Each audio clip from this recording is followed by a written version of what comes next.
Bear McCreary, composer of Outlander. I just want to start at the beginning and ask you what it was about this show that made you want to write music for it. Pretty much everything about this show made me want to write music for it. I grew up adoring Scottish folk music and going to the Highland Games, and I grew up watching Braveheart and Rob Roy. I was so immersed in this culture. And I always was looking for an excuse to bring bagpipes into my own scores when I became a composer. I got very lucky that my first job was Battlestar Galactica. Well, that whole sentence, that's the understatement of the year. I got very lucky that my first job was Battlestar Galactica. But also, one of the primary character themes in that show was played on bagpipes. And the showrunners really liked it. The fans responded. And I thought, oh, great, I get to write for bagpipes now. And then as I went on to other shows, Terminator and Walking Dead and Agents of S.H.I.E.L.D., I found that, no, nobody wanted to hear bagpipes. So Ron Moore, who ran and created Battlestar Galactica, created the series Outlander based on Diana's books. And when I realized that he was doing this new show that took place in the Scotland of the Jacobite Uprising, which was right in the sweet spot of the kind of music that I adored from that era, I realized, like, wow, I think we could really do something cool with this. And thankfully, Ron agreed and brought me on board. Mm-hmm. Well, you know, it's interesting because you've got these two very specific and different time periods in the show. So was it a challenge conveying those two different periods? It was. And I think when we think about the tropes of time travel stories, they almost always start in the present and move to the past or the future. I mean, you think about Back to the Future, you know, they had Huey Lewis in the news and it was just like 85. And it was very easy to do that and make it feel contemporary. And then you go to 1955 and you hear Mr. Sandman and you get it. The thing that makes Outlander tricky is that it starts in the past and then goes further back in the past. So even for the protagonist, it's the past for the audience. So I needed to help create this feeling of the 1940s for the opening of the show, and then separate that from the 1740s for the bulk of the show. And obviously there was some source music. We used some 1940s swing music and big band music, but I also tried to create something that felt very proper and British. And you'll hear the love theme for Claire and her husband. It's usually played on a clarinet, and it's very classical and kind of, I don't know, I keep saying British, but it's like very proper. And when we get into Scotland in the 1740s, where our heroes are covered in, you know, dirt and mud, and they're wearing kilts and there's swords, the score gets very folky. And you hear bagpipes and penny whistle and fiddle, and everything's kind of scratchy and raw. So there's a separation not only in time but in culture. That you really feel like her husband Frank was a British officer in World War II, and he's a lovable guy, but he's also very kind of proper and distant. And then Jamie is the rugged, you know, Highland hero and a very different kind of man, and so the music takes on a very different character. Mm-hmm. So once you had those themes in place, you know, where do you go from there with each episode? Do you keep using the same themes over and over again? Do you see what each episode needs specifically? Does that make sense? It's a good question. It's a little bit of both. I always write thematically. I always come up with a theme for a project, usually for specific characters. And very much like Battlestar Galactica, which was run by Ron Moore, Outlander is a case where each episode is its own little movie in a way. Each episode has its own tone in a subtle way.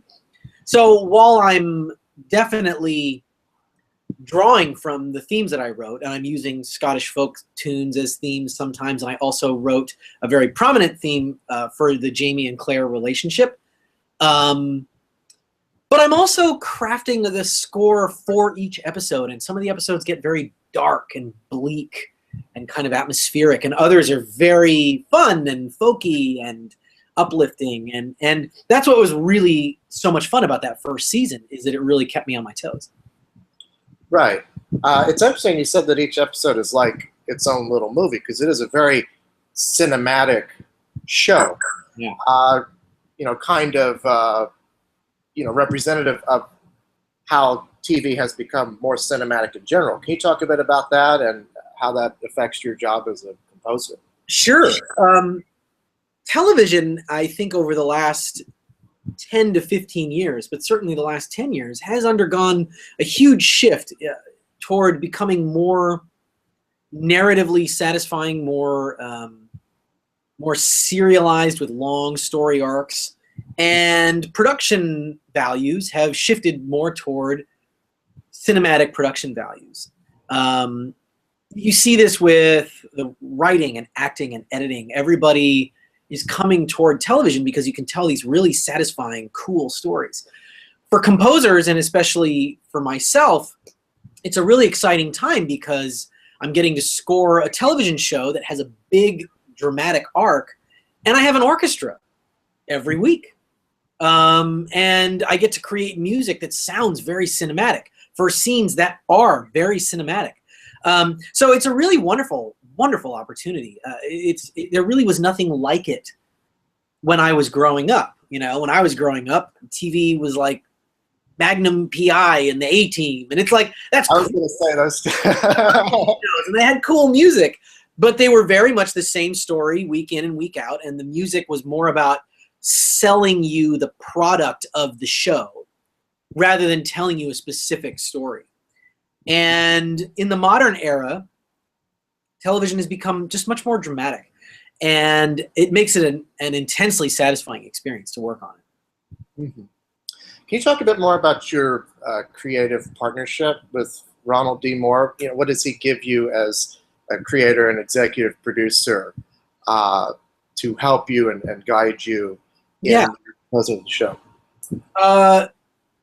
Ron Moore is, I don't use the G word super often, Mm-hmm. but I think he might be a genius. I mean, his way of approaching stories in television is so unique and smart, and he assembles people around him that he trusts, and he lets them use their instincts and bring something to the table. So I'm very fortunate to be able to work with him. On Outlander, I feel like he and I started off where we left off with Battlestar. Over the course of Battlestar, it was my first job in the industry. I had just met Ron, and we got to know each other pretty well.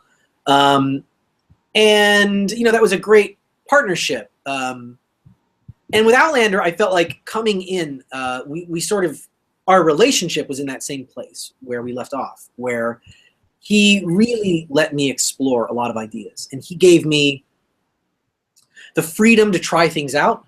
There was a lot of input. I mean, we definitely spent a long time talking about what the show should feel like, what it should sound like, what the main title theme should be. And he always has very concise feedback. I mean, when he knows he doesn't like something, it's very clear, which is great. I always like working with someone who may not be able to articulate exactly why they don't like something, but their feelings are clear. Like, that moment isn't working, or that moment needs to be different somehow, and then it's my job to figure out what exactly needs to change. So it's really cool coming into a show like Outlander, where normally you have to build that relationship over time with a new showrunner. And because he and I knew each other, I felt like from the first episode, we had this relationship that allowed for us to do really creative things, which was very exciting. Mm-hmm. Now, you got nominated for an Emmy for this. Congratulations. I did. Thank you. Yes. You've previously won an Emmy for Da Vinci's Demons. Uh-huh. Can you talk a bit, and you've had 2 other nominations also. Yep. This being an award side, I have to ask how that affected your career or your work, or if it has at all. We mean winning an Emmy? Yeah, winning an Emmy. I mean, does that give some kind of You know, it's funny because I don't. First of all, like being nominated and then especially winning for Da Vinci's Demons, it was every time it's a tremendous surprise and a tremendous honor, because as I already mentioned, I think some of the best work happening in entertainment is happening in television.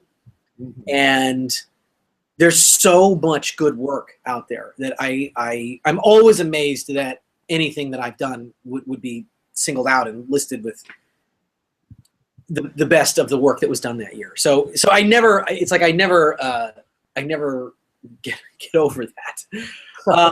Winning the Emmy for Da Vinci was an incredible experience. It was sort of like an out of body experience when they called my name, and still, like, I have the statue up on my desk, and it's like I'm still amazed that it's there.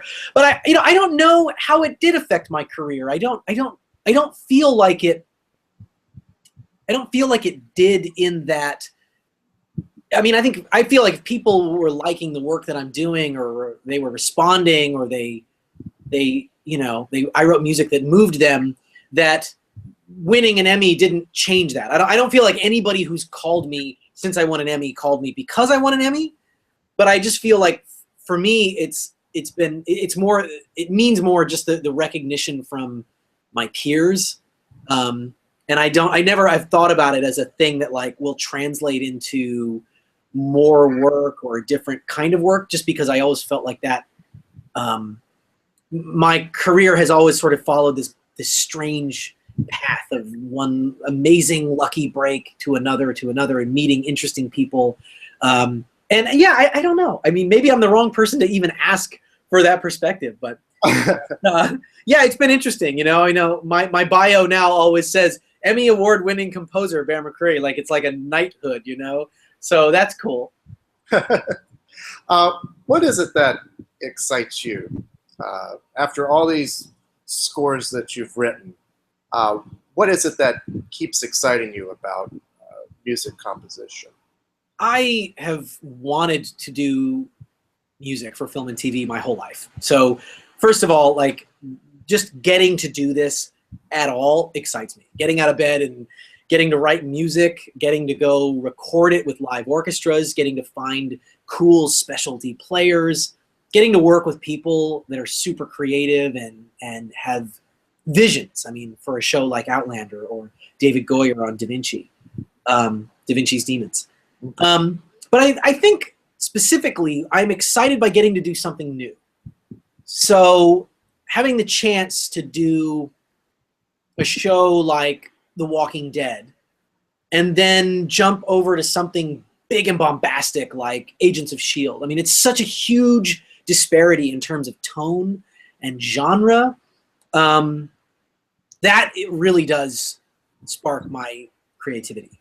And I think I've just been so incredibly fortunate that I've jumped around from genre to genre, and I've gotten the opportunity to do exciting shows and exciting movies in these different genres. It's really cool. And like, I'm very inspired by that. So I think that, diversity, getting to learn something. I mean, for example, Outlander season 2 takes place in France for a huge chunk of the season. So suddenly I may not be using bagpipes as much. I've been actually researching Baroque French music for the courts and the brothels and the streets, and just like what was all this different music. This is like a crash course in music history. Like, I know something about French Baroque music now. And Outlander is the reason I know that. So how cool is that that's my job? I love it. Yeah, that's very cool. Thank you so much for taking the time to talk with me, and awesome. Congratulations on your nomination. Thank you so much. Thank you. Have a great day. You too. Thank you.